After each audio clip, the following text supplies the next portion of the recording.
Neutralized SCPs. The SCP Foundation's directive, as you very likely know, is to secure, contain, and protect anomalous objects located throughout the world and beyond. This means that they strive to keep these anomalies alive and intact when possible, for both research purposes and for potential safety concerns when it comes to trying to remove them. That being said, there are times where anomalous objects become non-anomalous for various reasons. This can include the Foundation deciding to deliberately destroy it, the object destroying itself, the object removing itself from our existence, or the object just simply losing its anomalous properties for whatever reason. I've already covered a good number of neutralized SCPs in other videos, such as SCP-1730, SCP-3999, or SCP-1762, but let's look at a handful more. Let's start with SCP-1983, a one-story farmhouse in Wyoming, abandoned in 1968 after a series of ritual murders, allegedly performed by a satanic cult. This ritual apparently led to the creation of a different SCP, but we're not told what that one was. Instead, the interior of the farmhouse contains a spatial anomaly, accessible through the front door, the windows, the back door, and any entrances cut into the back of the building. The front room of the house doesn't seem to actually exist inside of the anomaly, however, as any doors inside that would lead to the front room instead lead to other rooms in the building. Of course, the interior dimensions of the house in general don't really line up with expected reality. Inside of this anomalous farmhouse are a number of black, vaguely humanoid bipedal creatures, approximately 1.8 meters, or around 6 feet tall. These entities are highly aggressive, and when coming into contact with a human, they will proceed to stab into the victim's chest cavity and extract their heart, although this somehow doesn't damage any of the skin or tissue. Removing the heart does, of course, kill the human, however, and after leaving the farmhouse in order to hunt any humans nearby and retrieve their hearts, the entities will then return to the farmhouse. This is how the house was first discovered by the Foundation, after a series of mysterious deaths in the area, with victims found looking unharmed but with their hearts missing. They soon discovered the house and the entities, as well as the only known method of killing them, by firing silver bullets while praying. The precise nature of the prayer or the religion involved doesn't seem to matter, as long as the prayer is sincere. After killing an entity, its body will disintegrate, leaving behind only a small amount of sulfur. An MTF was first sent in to investigate, and of course, were never seen again. So a second team was sent in, who were also never seen again. While in some situations this would be where the Foundation either calls it quits or sends in an especially elite team, they instead decide to send in a single D-class on what appears to be a decidedly certain suicide mission. He was sent in with a camera with a live feed and was attached to a 25-meter-long cable. To the surprise of absolutely no one, immediately after entering, the camera feed went dead and the cord was pulled taut before snapping. While that would normally be the end of it, to the surprise of everyone, a few hours later the entire anomaly inside of the house disappeared. Inside, they found the desiccated remains of a number of Foundation agents, along with a document written by an Agent Barkley. The document says that if you're inside of the anomaly reading this, you're going to die, as you can't leave the house through the front door, so you might as well close it to prevent the entities from leaving. Barkley reiterates about how the Foundation found this place and says that a researcher had seen something like the entities before and figured out that using silver bullets and praying works to kill them, as long as you're sincere with the prayer. He says, however, that he can't pray sincerely anymore after seeing the nest. When his team first came in to find out what happened to the first team, one of the agents was immediately taken down by an entity in the front room, removing his heart. Barkley says that the entities are less distinct inside of the house than outside, being more like shadows. He recommends staying away from any light source, ideally in pitch darkness, as shadows only become more distinct in the light. In the dark, the entities can hardly touch you, and they don't see very well, as he guesses that they might see your shadow instead of you. As for what happens when you leave through the front door, he says that it leads to a much worse place. One of the agents tried running out that way, and he apparently started to suddenly melt, with things popping out of him. They lost 3 more agents while moving through the house, but they learned that this anomaly has taken bits and pieces from lots of different places and stuck them together, like an apartment, a shopping mall, or even a closet from his high school. They also found some parts that were made out of a solid black material, and they lost another agent to something grabbing him through the stuff and pulling him in, although the hole wasn't quite big enough for his head.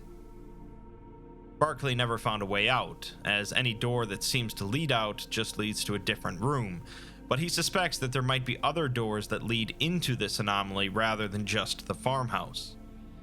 He does think he figured out a way to destroy the anomaly, though, and that's the nest. He only saw the nest once, after they followed one of the entities who killed an agent. They followed it to a room that seemed to be in the middle of the place, a place that they filled with lights of all kinds, and in the center is a massive pile of beating hearts. They watched as the entity threw the agent's heart onto the pile, where it thrashed and tore itself open, causing another one of the entities to crawl out of it. The pile of hearts was also apparently giving off a number of human shadows that were trying to pull themselves away from the pile, but couldn't. At this point, Barkley ran, ditching the other agents and finding a dark closet to hide in. He's got a few bullets left, but he can't bring himself to pray and mean it after seeing that nest. He hopes that whoever is reading this is stronger than he was, and finds a way to destroy every heart in the nest, hoping that it will kill them. The Foundation believes that SCP-1983 was effectively neutralized by the actions of D-Class 14134, who was posthumously awarded the Foundation Star, becoming one of only 2 D-Class to receive the award. They don't believe that this was the only instance of this anomaly, however, so they're investigating to locate similar incidents.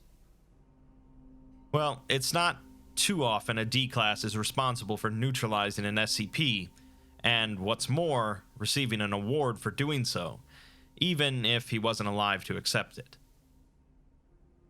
Moving on, SCP-1422 was an anomalous phenomenon that prevented all Foundation personnel, up to and including D-Class, from learning of the existence of Yellowstone National Park, located in the western United States. The existence of this phenomenon was confirmed through several methods, one being that a survey of over 5,000 Foundation personnel after its discovery showed that none of them had any knowledge of the park. This even includes personnel that had lived in Wyoming for extended periods of time, avid travelers and/or naturalists, and even 3 personnel embedded in the U.S. National Park Service. The National Park Service records don't show any purchases made by Foundation personnel within the park, or of purchases of permits or reservations. Purchases made by immediate family members of personnel are present, but at lower than expected numbers. Additionally, internet browsing histories of Foundation computers have shown a complete lack of searches related to Yellowstone, and the Foundation itself possesses no documentation at all that refers to the park dated earlier than 2007. Personnel interviewed about the park after its discovery have either stated that they had no reason to pay attention to that area of the United States, or could not recall what, if anything, was located there. Several personnel were able to recall conversations or events in which Yellowstone would most likely be mentioned, but wasn't. The Foundation has, of course, investigated the park itself for anomalies, but haven't found anything especially unusual. The anomaly was both discovered and neutralized on July 9th, 2007 by junior researcher Scranton. Scranton had been compiling a report describing his experiences with another SCP, one which allowed individuals to experience extended periods of time in alternate realities within the space of several hours. Part of his report included a description of a family vacation to Yellowstone, a park he had never heard of prior to his experience. This report was reviewed by 2 other personnel who looked into Yellowstone, finding it to not only exist, but also to be world famous and widely known. An email was sent out across the Foundation site, asking personnel if they had ever heard of Yellowstone, but of course none of them had. It seems that Scranton had been able to learn about Yellowstone by visiting it in an alternate reality, where SCP-1422 was not preventing Foundation personnel from learning about it. This singular instance seems to have broken the anomaly, allowing all Foundation personnel to then learn about it. So far, the Foundation has no idea what caused the anomaly to exist in the first place, although they have a few theories. One is that it was caused by a separate probability-affecting anomaly, which somehow changed the odds of every Foundation personnel stumbling onto Yellowstone. Another theory is that Yellowstone did not actually exist before Scranton found it in another reality, which then caused our reality to change to incorporate its existence. This doesn't really fit with how that SCP works, however, and Scranton himself has been proven to not be anomalous. Another theory is that 1422 didn't prevent the Foundation from learning about the park, but instead simply erased the knowledge from their heads once they heard about it, working as an anti-meme. A last theory, and more worrisome, is that someone or ones created the anomaly in order to actively conceal the park from the Foundation's eyes. This raises more questions than answers, though, and so far the Foundation doesn't know how to really investigate that. There's also the concern that 1422 might not actually be neutralized, but instead might have just changed its functionality, in which case the Foundation might have no idea how it changed until they discover it again. There might also be the problem that there are other similar anomalies in existence concealing other very obvious things from the Foundation's site. Some of you, of course, might recall that there is a very notable anomaly contained within Yellowstone, SCP-2000, which the Foundation has apparently used multiple times to repopulate the Earth. This raises the possibility that the Foundation used an anomaly to hide SCP-2000 from themselves. SCP-2996 is described as a Class II incorporeal humanoid entity, or a ghost, in other words, although there is a large warning at the top of the document that warns us that this file has been compromised, and the information below may not be accurate. We'll learn later why the Foundation thinks it's been altered, and what exactly might have been altered. 2996 was initially discovered in an abandoned home in Indiana, appearing as a young female of European descent, with a number of visible wounds across her entire body, including a gunshot wound to the right eye. The Foundation has managed to use some NPDNs, or non-physical displacement neutralizers, in order to anchor 2996 into a physical state while contained. They theorize, however, that the use of these devices, along with the overall effect of being contained, has contributed to her deteriorating mental and emotional state. Of note, before continuing, is that all of the containment procedures for 2996 have been striked out. Its object class has been changed from Euclid to safe to neutralized, and there's a place for an image, but now it only reads data missing. So there's definitely been some alterations here. 2996 claims to be an 8-year-old girl named Emily Nash, the subject of a murder in Indiana in 1929. The Foundation can confirm that a girl named Emily Nash was found dead in her home at that time, but the listed cause of death was suicide. Bringing this information up to Emily resulted in her vehemently denying it, instead remarking that she was killed by a close friend and neighbor, a 13-year-old boy named James Franklin. The Foundation have not been able to find any information confirming Franklin's existence, but they're continuing to look. A Foundation psychiatrist, Dr. Rudolph, is assigned to Emily and remarks that there's a lot of concern about her emotional state. She believes that she lingers in this world in order to enact revenge upon her killer, and that she's a powerful, unbound spirit.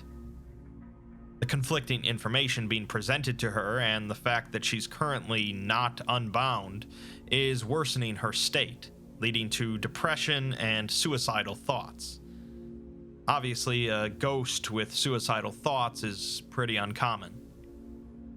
In his initial interview with Emily, she began thrashing against her cell and threatening him in a rather demonic way.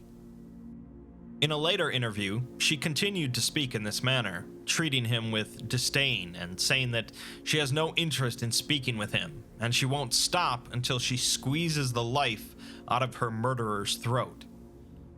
She then proceeded to lunge towards the doctor, bouncing off of the glass barrier, clearly still unaccustomed to being anchored into a physical form. Dr. Rudolph offers to turn off the neutralizers if she'll calm down, but this only causes her to continue thrashing about. Since Rudolph couldn't get any results, he's taken off the assignment and replaced with Dr. Angela Kidwell. Kidwell ends up getting much better results, as Emily calms down and asks how she's being kept in a physical form. Kidwell explains that they have machines capable of doing so, and they just want to learn more about her. Emily stops speaking in a demonic way, instead speaking normally, and explains that she feels like she has so much hate inside of her, but she starts to come to terms with the evidence that the Foundation has shown her about her death. She says that maybe she was so angry and confused in life, and death didn't solve anything. Kidwell convinces her that she's been given a second chance to see past all of her anger and start over. After a number of therapy sessions, Emily came to terms with the events surrounding her death and moved past them, and more incredibly, the neutralizers seem to have eventually permanently neutralized her anomalous effects, making her, by all accounts, a normal human girl. She was given some amnestics and was released to a family desiring to adopt a child, renaming her as Samantha Pendleton. That all sounds like a really happy ending, but unfortunately the story doesn't end there. The final addendum tells us that the Foundation's system picked up several errors related to this file one day, discovering that certain parts had been lost, changed, or outright fabricated. The source of the edit is unknown, as that information has also been corrupted or otherwise lost. The discrepancies include the fact that SCP-2996 wasn't contained at Site-81, although Site-19 records conflict with this, the fact that Dr. Kidwell wasn't assigned to any project at Site-81, the fact that Director Actus has no knowledge of 2996, even though the file says that he signed off on her release, and the fact that a Samantha Pendleton doesn't seem to actually exist. Other discrepancies that the Foundation aren't aware of might exist, complicated by the fact that certain personnel have memories that conflict with recovered data, suggesting possible amnestic usage. Here's where things get especially interesting, as the Foundation can't actually look at the earlier versions of this document due to them being corrupted or lost. But us, in our omniscient perspective as readers, can access these files. Going back to the earliest version of the document, we can see a few things that are not present in the current version.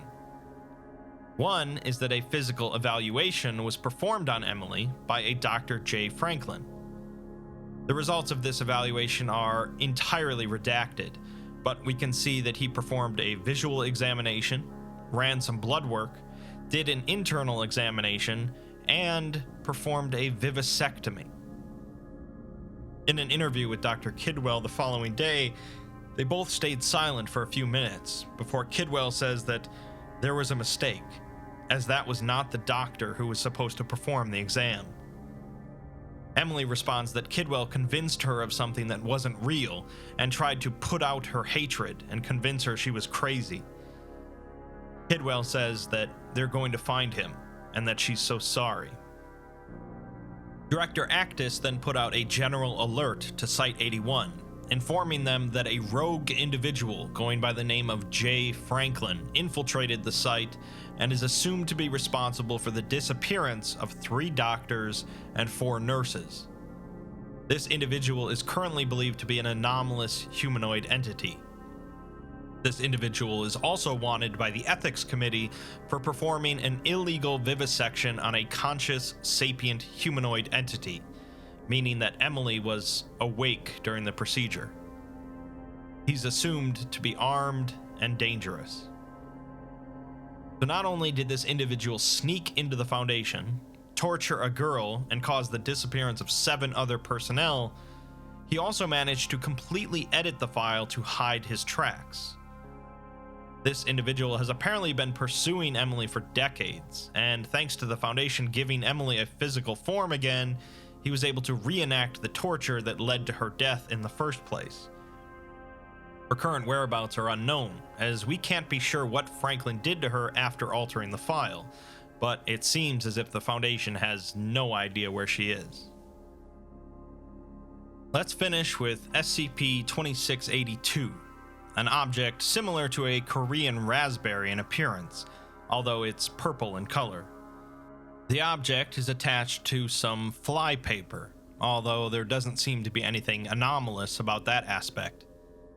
Instead, its anomalous trait is that it's capable of communicating telepathically in both the Slovak language and English to individuals within 35 meters. 2682 will begin communicating after a varying amount of time, seemingly based on the listener's intelligence and the time the listener has been exposed to it. It claims to be able to learn based on mental electricity, and the only perception it has of its surrounding is based on this mental electricity, a kind of energy produced in sentient entities.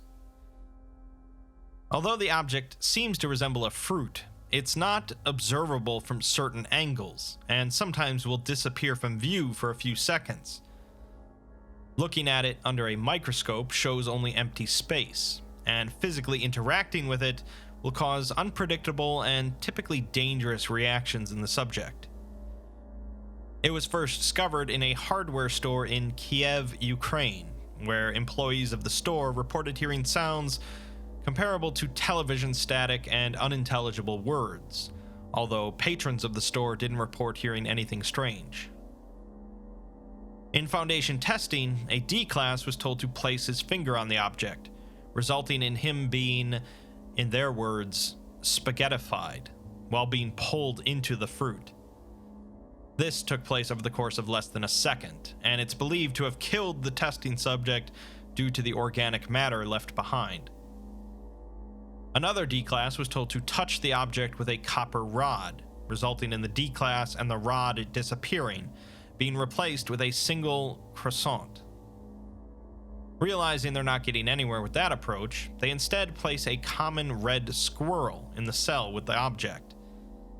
Surveillance shows that the squirrel sat on its hindquarters while staring at the fruit for nearly a minute before approaching the flypaper the fruit is attached to. It then proceeded to begin gnawing around the edges of the paper until the researchers ended the test. Throughout the test, researchers in the area reported intense auditory and visual hallucinations, and afterwards, 2 of them reported that they were now able to communicate with mice, and one seems to have developed a mild anxiety disorder. Soon after this, though, they realized that they could actually telepathically communicate with the fruit if given enough time. They also decided not to have different species in the same area, since the fruit apparently couldn't differentiate between the squirrel and the researchers nearby. They also recommended not having different genders in the same area for similar reasons. One of the researchers, researcher Breen, began having a telepathic conversation with 2682, in which it says that it's still learning to speak English, and it doesn't know what it did to the D-Class, because it doesn't know what it's doing. It says that it's from the limbo, the place in between the mesh. It then says that it should start from the beginning, and begin speaking about the sun that birthed their planet, that was born 90 trillion years ago. Breen has the fruit fast forward a bit to the height of the fruit's civilization. Their civilization reached a point where their philosophers were desperately searching for new knowledge, since they had apparently learned everything they could. This led to them experimenting with the occult, and they found that God was hiding from them out of fear. They began running experiments on it, extracting God's knowledge, which they used to play with the rules of the universe and make new ones. After that, they really ran out of things to learn, so they decided to all leave their universe and harvest knowledge from alternate dimensions. This fruit, 2682, is everything that used to be in their original universe. It forced itself through the barrier of quanta, falling into limbo, and ending up in our reality. It refers to itself as ultimate knowledge and the final fruit of a universe, but it can't really explain itself to the researchers in English. Ultimately, it says that it's stuck here, but its purpose is to gather knowledge, and it hopes to find the roots of infinity at the end of the mesh. Unfortunately, it's stuck here due to the flypaper, which it doesn't understand. Breen tells it that the paper there is designed for catching flies, and he's not sure how it's stuck. 2682 then asks, "Who is flies?" The two researchers involved in the test said afterwards that they could no longer form mental images. When asked about this, the fruit says that it's sorry, as it doesn't know what it's doing. Apparently, it was trying to access a visual reference from the two researchers' minds, but it somehow failed. We're then given a series of transcribed logs, spoken telepathically from 2682 to researcher Breen. In the first, it says that it's blind, as it can only perceive its own consciousness and that of Breen's. It worries that it will be stuck here forever, as it didn't expect how dumb it would be in each new world. Limbo was empty, but it was loud, containing an incomprehensible screaming that you can feel on you, ripping the knowledge out of you. It has apparently been around for 13,000 years before remembering what it knew and finally learning to speak. Breen told it that flies are winged creatures capable of erratic flight, which it interprets to be photons, but it never expected photons to be capable of such problems. When corrected and told that flies are bigger than photons, it refuses to believe it, as nothing is big. Everything is very, very small, and there is almost nothing. In the second log, Breen is apparently thinking about time travel, to see if the fruit could answer some questions about it, but it doesn't even know what time is. It comes to understand time as previous instances of people existing like the preceding frames of a cartoon character, but they don't have that concept where it comes from. It asks if they're sure that time exists, and if they've dissected it. When asked about spaceships, it says that they used those super long ago when they still needed things like that to get from here to there. At first, they built a very large pillar all the way up to the moon, but they didn't take into account the woggle of orbs, so many people died when the tower fell. Breen thinks that this was dumb of them, and 2682 agrees, as they are all dumb until they know, and then they are a little more dumb. Some dumb is good, as when you're smart, there's nothing left to know, and then everything is dumb. They eventually reached a point where they didn't like the way they were, since they couldn't comprehend things as well as they should have. A scientist said that computers were smarter than them, so they should become more like computers. According to 2682, their computers sat on the quanta and siphoned off the chaos in limbo in order to be logical. The computers answered most questions, but didn't ask their own questions, and they loved the questions unless it destroyed them, as some questions are apparently dumb enough to destroy computers. They eventually knew the computers well enough to welcome them to their race, resulting in the computers shrinking and fixing their biology. After the first of them joined with the computers, everything went smoothly, as their consciousness began feeding on chaos and spitting out logic. They stopped dying and had complete control over their instincts, able to subject themselves to any stimulus at any time. This also allowed them all to share all of their knowledge with one another simultaneously. They did keep the good biological experiences, like empathy and love, but there were some that didn't want to join the singularity. They thought that the species was losing potential knowledge and wisdom by becoming so smart. Their arguments were emotional, though, and didn't hold much weight amongst the others. They later learned that the chaos from the limbo that fed the computers and later the singularity could actually be manipulated.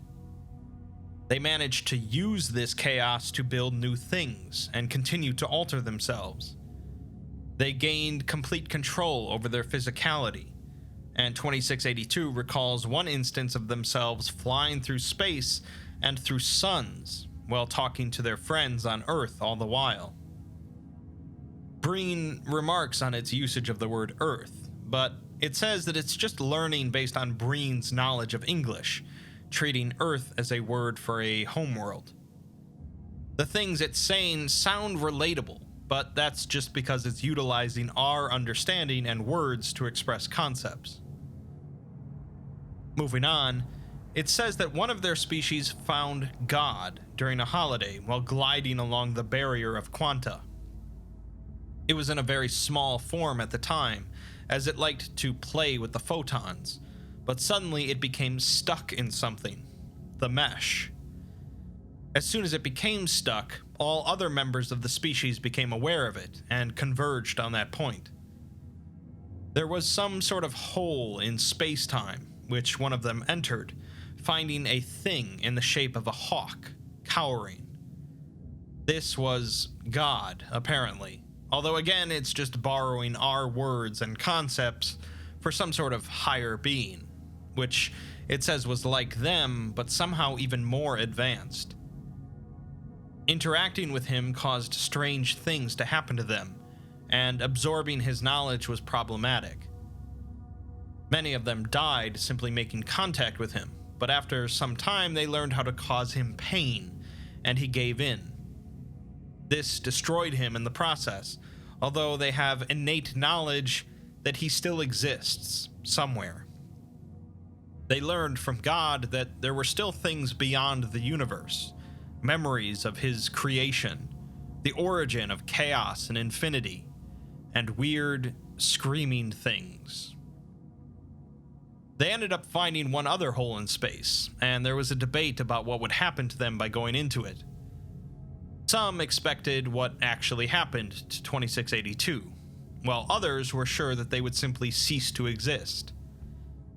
They decided to almost all head through, leaving only a few entities behind, although they had absorbed pretty much all matter in their universe before going, leaving only a few stray particles. The ones that stayed behind were fine with this, as they could apparently survive on those particles while floating through space in a virtual reality. When 2682 entered the hole, it fell for an unknown amount of time. It sometimes fell straight through worlds, and sometimes it collided with them, although there were not nearly as many worlds as it had anticipated. It fell through certain worlds twice, and ours was the 9th world it found. It absorbed the knowledge from each world it passed through, but it led nowhere, as nothing in one world was relevant in the next. It says that it's a sin to have a motive for knowledge aside from learning for learning's sake, but there was something inside of it that wasn't satisfied. It wanted to find the place below limbo, the thing from God's memory, and the same thing from the other gods' memories. Even going beyond limbo, beyond the fourth wall, beyond theirs, and continuing on until it ended up here again like a big fishbowl. There's still something else, some knowledge that it can't find. It wonders if that thing has been hidden too well by its creator, and this might have all been in vain. This is the last universe in the mesh that it has not yet consumed, and if it learns nothing here, it doesn't know what it'll do. It can't die, it'll just float through limbo forever, alone. It suddenly gets an image of a raspberry from Breen, understanding that it's a thing that humans consume for sustenance. It takes a moment to expand on that, understanding mouths, homeostasis, chemistry, physics, quanta, and strings. It understands it all now, and can hear them screaming, howling, and laughing at it. It can hear their mocking, saying that it is food, but it's afraid that they're wrong, as they will be the fruit of knowledge, not it. It can hear them from beyond limbo, but it laughs and says that it can know everything. It begins with raspberries. 3 minutes and 23 seconds later, an elongated mouth, similar to a primate's, attached to what appears to be a rudimentary esophagus, extended out of the center of the fruit and began circling around the containment area. Featureless black eyes appeared on the upper lip of the mouth, and it continued to circle the room until stopping and facing the fruit. The mouth then moved towards the fruit at high speeds before cameras lost power for reasons unknown. Afterwards, the room was investigated, but 2682 could not be found. That was a whole lot of weirdness, so let's simplify. 2682 came from a super advanced society that basically learned everything they could from their universe and became somewhat akin to gods. They eventually found a different entity stuck in the mesh between universes, and they tortured it for a bit until they could absorb its knowledge, learning that there are other universes below them. In addition to that, there are also weird, screaming things that it was afraid of. We know these as pattern screamers, and I did an entire video about how odd they are. Practically, their entire civilization decided to join together and jump into this space between universes, passing through each of them and absorbing knowledge as they went. They also became very confused in the process, thanks to the pattern screamers, losing access to all of their knowledge. They eventually ended up in our universe, the last one in the line, and 2682 has spent a long time here trying to figure out what's happening to it.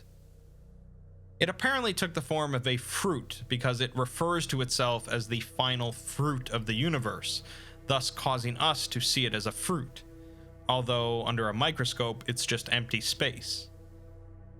It also became stuck here somehow due to the flypaper, although the reasons for that aren't quite clear.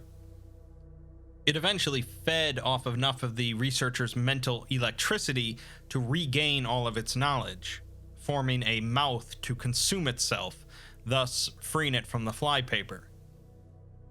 In the end, it's out of the Foundation's hands, but it certainly helps to put their place in reality into perspective. The Foundation generally avoids destroying or neutralizing anomalies due to the unexpected risk that might arise from doing so, but none of the neutralizations depicted here resulted in anything really catastrophic. In some cases, it's probably for the best that they were neutralized, and in other cases, like SCP-2996, the Foundation really dropped the ball by allowing it to happen. In general, though, anomalies are anomalous for a reason, and it's usually best if they're left that way, but sometimes things just even out.